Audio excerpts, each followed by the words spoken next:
Welcome to another episode of Purchase to Profits. I'm Seth Ferguson. Make sure you hit the subscribe button so you don't miss our daily interviews with successful real estate investors. And I've put together the top 7 key market drivers I look at when analyzing a new real estate market. Go to sethferguson.org to download your free copy. Our guest today got started in real estate buying, repairing, and managing 13 duplexes. He has 40 years of experience in construction, as well as wholesaling, management, and business development. Pete Barrow is co-founder of Parrot Property Group. Pete, welcome to Purchase to Profits. It's great to have you on the show.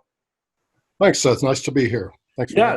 Really looking forward to this. I have to ask, where did Parrot come from? Well, it doesn't make any sense, does it? My son, Sam, my older son, loves birds, loves parrots. And when he first moved out here, he spent a lot of time just sitting on the couch with a parrot on his shoulder, building up another company. He has a couple of web design and hosting companies. So he came here, he didn't know anyone. He'd just sit on the couch with a bird on his shoulder all the time. And we've got 5 or 6 more now, which are in a cage downstairs. That's why I can't do these podcasts downstairs, because you couldn't hear the humans over the shrieking.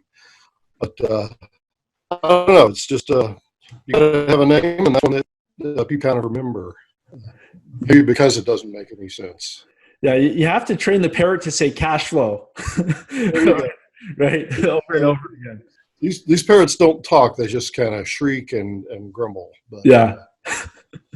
Well, interesting. I had to ask, because whenever we get a unique name, there's usually a story behind it. So, well, somebody told me once at a meetup, so that's a stupid name. The name should have something to do with the business, and I felt kind of bad about it. But then later I thought, Apple Computer, doesn't make any sense either. Yeah, and they're doing even better than we are. So yeah, for sure. It's all about the people behind the name. That's the key in real estate.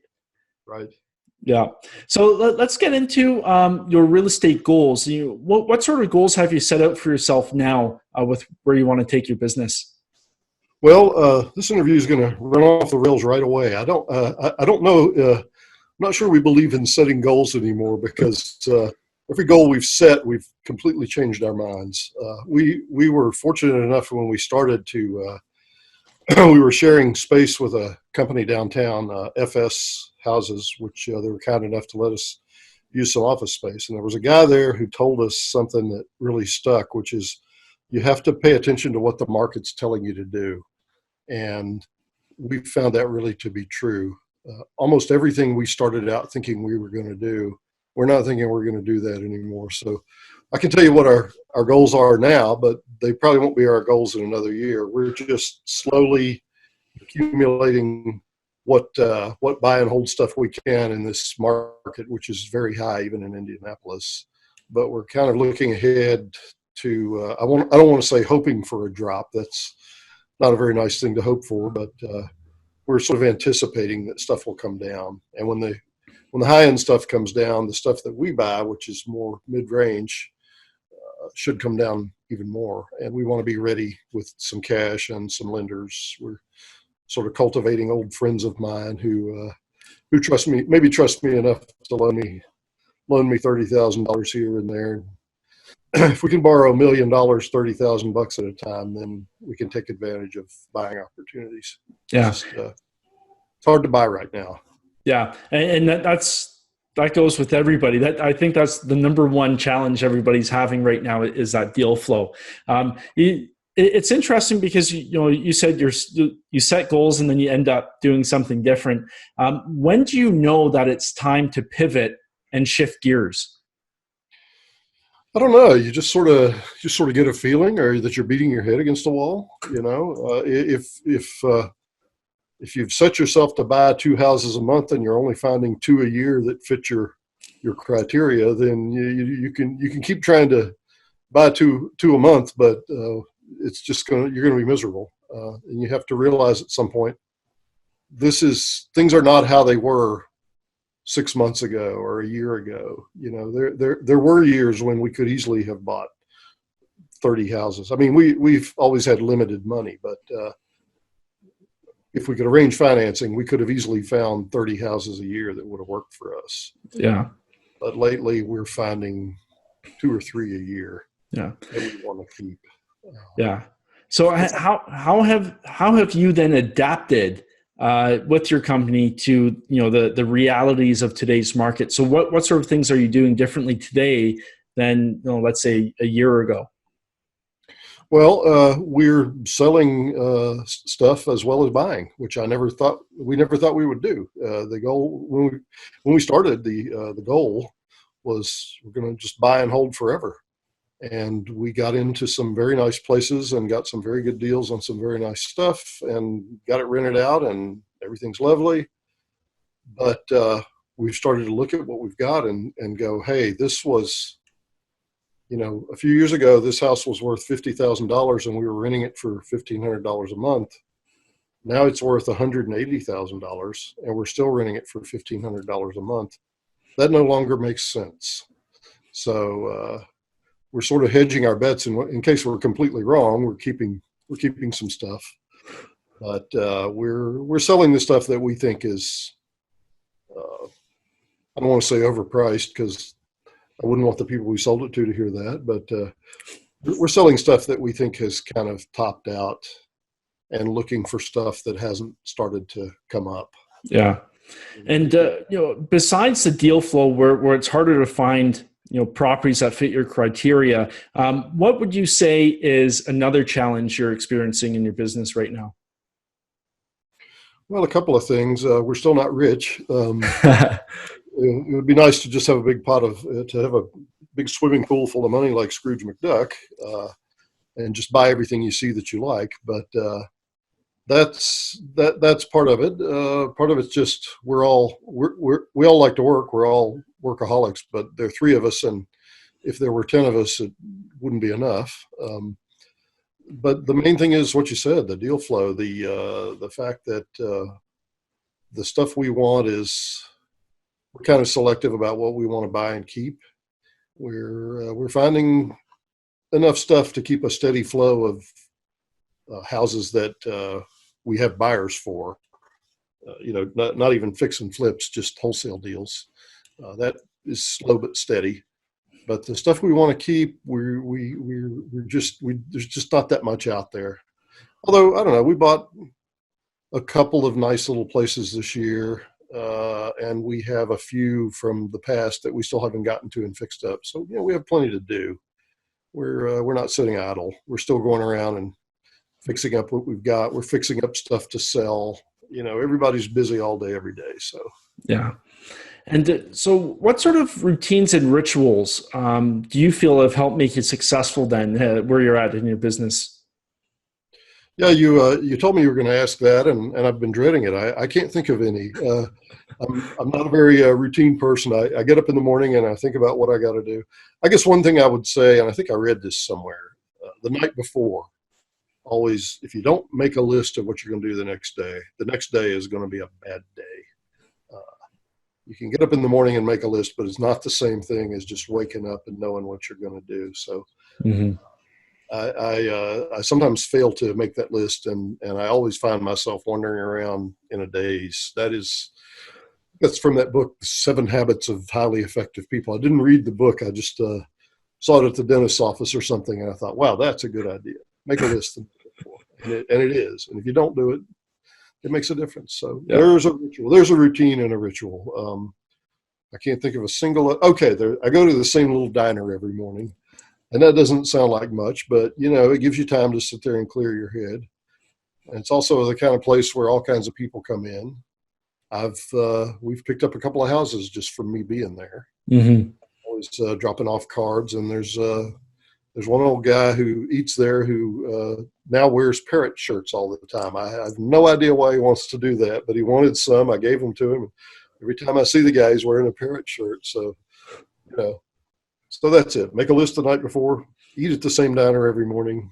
Now I'm at the end of my list. Yeah. Well, even I'm sure just with your construction background, when you're in the middle of a renovation, I'm sure you take a look at it in a certain way that allows you to make sure that you're hitting your targets and getting things done. So, how do you approach a renovation project then? Like, do you say, okay, well, before you even start, do you have everything itemized, or do you just kind of go by the seat of your pants? It's a little bit of both, and I'm lucky. I have a guy who's on our crew who's a handyman who can do about anything I can do, and so I don't really have to spell it all out for him. But it kind of depends on the house. We have some houses where we know what we're going to do from the beginning because it's a mess, and we just have to do it all. We have other houses where there's not that much to do, and we're doing a house right now where it's sort of a little of both. We didn't think we were going to have to do that much, and then as you go along, you find, oops, that it needs this and that and the other. Yeah. But we're one thing we're sort of aiming toward now more than we were. Our beginning in this business was we got a big package of these great big duplexes in a nice old neighborhood, and I love those houses, but I don't want to buy any more of them. The rehab is just awful, and 100-year-old big beautiful 4 square duplex with knob and tube wiring and galvanized plumbing and crumbling plaster, and the floor sags 2 inches toward the middle of the house, and they're beautiful houses. But what we've discovered, so much of what happens in business, you sort of discover it by accident as you go along. What we've discovered is what really works is, a 2-1 bungalow with an open basement and an attic. So you can get in there, you can replumb it with PEX, you can rewire it, you can put a new panel in it, you can just get all the mechanicals nice and new, and you're not going to have to mess with it for many years. You do that, and you replace every every light fixture, every switch, every receptacle, every plumbing fixture, just anything that can be a nagging annoyance to a tenant and therefore to a landlord. That's one thing we really have discovered that's a little different, and use. It doesn't have to be high end stuff, but at some point I went to Home Depot and bought, one of each of their receptacles, took them to the shop and beat on them with a hammer. And that was where I came to learn why the $7 receptacle is really a lot better than the 50-cent receptacle, because you just can't break it, So it's worth it, $7 rather than 50 cents, and then you never have to think about that receptacle for the next 20 or 30 years. To me, that's better than a lot of runouts or someone breaking the thing in the wall and then there's a spark and a fire. So Yeah. Oh no, for sure. Well, so let's get into a Keystone deal. So, is there one deal that stands out of all the ones that you've done that made a big impact on you and your business? yeah, this is an easy question because when we started out here, my older son Sam bought a house, a personal house, and we were working on that, and then we picked up another, like a foreclosure, and then another, a landlord who wanted to get out. But we were kind of stalling out just for lack of money. And then someone I'd been doing carpentry for 30 years back in Maryland just asked me out of the blue. She knew what we were doing, and she asked me to explain it to her. And then she just asked me out of the blue if we could use some money, which is the answer to that is always yes. And they wound up investing, about $900,000. Sam found a great deal on a bunch of these beautiful old duplexes in a very nice up and coming neighborhood, an old neighborhood that's coming back in the city. And so that got us a big package of houses, which we didn't own, but we managed them and we repaired them and we shared the profits. Then that was my younger son Isaac's motivation to come out here. He had a job managing a pizza place back in Maryland. He came out and started managing them.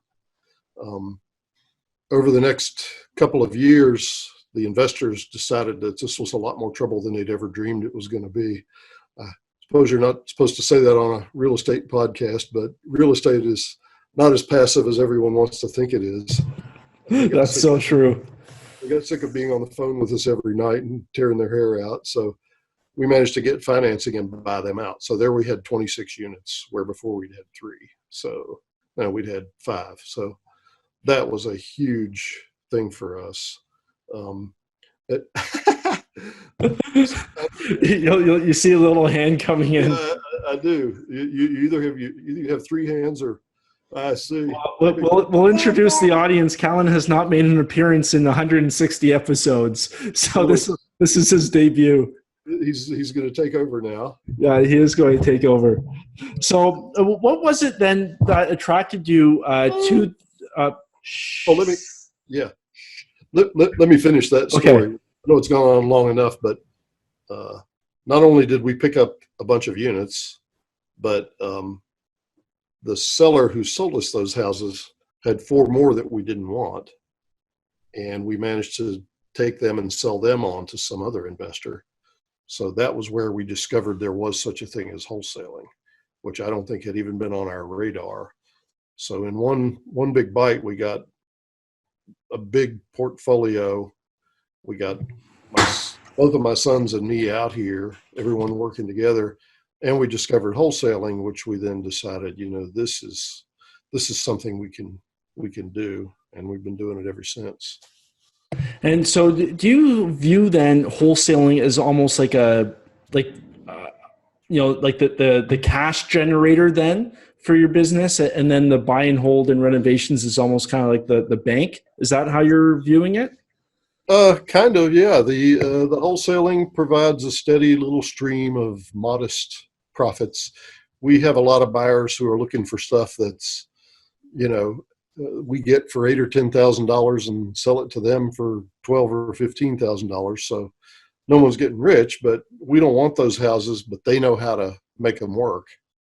How to fix them up quickly and manage them, and they can make money off of them. So it generates cash, but somewhere in those houses, like 1 out of every 50 is something that we want. So it generates a little income. It gets our name out there. And but I think both the houses, I think every house we've bought in the last couple of years has come from somebody getting a Parrot postcard in the mail. And this, we do have people call up, don't send any more of those postcards. I'm so sick of those postcards. But that's where we've gotten, not only our cash deals, but the stuff we keep for buy and hold. Those Parrot postcards make me want to eat a bowl of Fruit Loops. Yeah, they really stand out, don't they? I know I've been to meetups where they talk about how to name your business, and it's everyone comes up with the same name. It's something about trustworthy, forthright, honest wholesalers, and none of them have a parrot. So, you get 8 kind of quiet, reasonable looking postcards, and then a parrot, there's a chance they'll call. So, yeah. Yeah, no, I love that logo. So how would you say then real estate has impacted your life? Just because, you've got the 40 years of construction experience, then you got into the duplexes. What sort of impact has real estate had? Well, I was, I'm getting old. I'm 64, and I was beginning to wonder, what am I going to do when I can't pound bills anymore? And I have daydreamed about doing this forever. It's just that on the East Coast, I could never, I wasn't rich enough or smart enough to figure out, or enough of a risk taker to want to go borrow the huge pile of money that you have to play in the real estate game there. Furthermore, it's just a lot harder in a place like that. When a place starts to catch on, it catches on instantly. And if you're not there immediately, there's nothing left but bones. But yeah, the way it's impacted is I was happy doing what I did, but I'm much happier being out here. All of us like this area a lot more. It's a lot more, it's a big, small town, and it's got everything we want in the way of, people we like and affordable houses. And it's been possible to build a good crew here. So, how it's impacted my life is I still do the carpentry, but now it's on my own stuff, which is a lot better feeling. I've wondered for years, why am I working on everyone's house but mine? This is typical of carpenters, that their house is a dump and they don't ever do anything about it. So. And would you say then Would you say that it just took that location change? Because you mentioned that you'd always been dreaming about it. Was it just moving? Yeah, it was. Well, that wasn't just a lucky accident. Sam, my older son, he set out at he disliked the Washington area more than any of us, I think.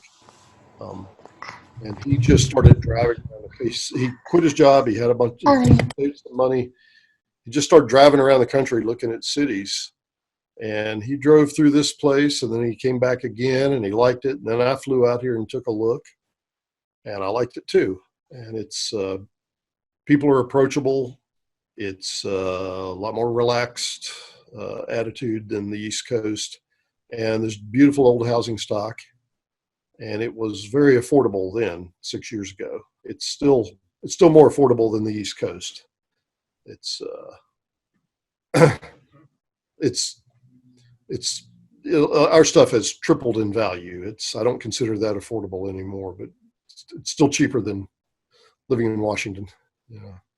So yeah, it was just a move. But he came through here and he liked it, but he also ran all the numbers, and he looked into landlord tenant law, and he looked at the local economy, which never booms and never busts. It just keeps kind of chugging along, and it's the industry's really there are a lot of different types of small businesses, small industries in the city. So they're not all going to go broke at once. There are a couple of huge employers, but then there are a lot of other small factories, and they're like nine colleges and universities. It's the county government, it's the state government. There's just a lot of stuff to keep it kind of stable. Come to our website. We do wholesaling. We do buy and hold. So we're always looking for sellers. We're always looking for buyers. We've got plenty of both, but you can't have too many. Wholesaling, we do buy and hold. We're beginning to do some what I call accidental flips, where you buy a place and fix it up to hold it, and then you realize, wait, this is worth too much money. That was a flip. We've done a number of those lately. That's mostly a factor of stuff just coming up with incredible speed and us being kind of slow to get to stuff. So that by the time we finish it, it's doubled in value. Then it's a flip. It's not a buy and hold anymore. Yeah. So stuff is on the website, and you can contact us there if you have something to buy or sell. I'm also slowly starting to try to put some little articles on there about the business for people who are interested, mostly from my perspective of how do you go get out from behind the computer, go around the neighborhood, find a house that works for you. How do you figure out what kind of house will work for you? Should you be thinking about cash flow or long-term appreciation and so forth? And also I'm going to put a couple things on there in the next few days, just nuts and bolts stuff. What can you do so that when you have to turn a house, when a tenant moves out, what can you do to make that process less painful? How can you standardize all your units so that if a guy has to replace a faucet, you know what kind of faucet it is, because they're all the same faucet, things like that. Yeah, those are the things that keep you sane. Yeah, if you want your places to be nice, and you want to have some variety and some interesting paint colors and stuff like that, you don't just have to paint everything beige and use the cheapest fixtures. You can do a little better, attract a little better tenant. And if you standardize everything, so, we always use the same 5 or 6 colors. So if there's a gray wall that needs to be repainted, we know it's seashell gray and it's Valspar paint and it's eggshell sheen, and we don't have to wonder. We don't have to go out there and try to match it. So stuff like that really speeds you up. So there are going to be some articles on the site, things like that. Anyway, our website is, you can just Google Parrot Indy and you'll get it, but it's parrothomebuyers.com. That's all one word, Parrot Homebuyers. You can reach us by phone, 317-204-2900. That's the office number. You'll get our lovely office woman, and or you'll get one of my sons. So that's great. Well, Pete, I just want to say thanks so much on behalf of myself and Callan for taking the time today and sharing your success with us. My pleasure. Yeah, pleasure was all mine. And to you, our viewers. Oh, sorry. Go ahead. He's a fine lad and a credit to the family, I'm sure. That's right. Yeah, he keeps me on my toes. He's got a good, strong voice too. Yep. That's right. So, on behalf of myself, Callan, and the viewers, thanks again. And to you, our viewers, I wish you well on your journey from purchase to profits. See you next time.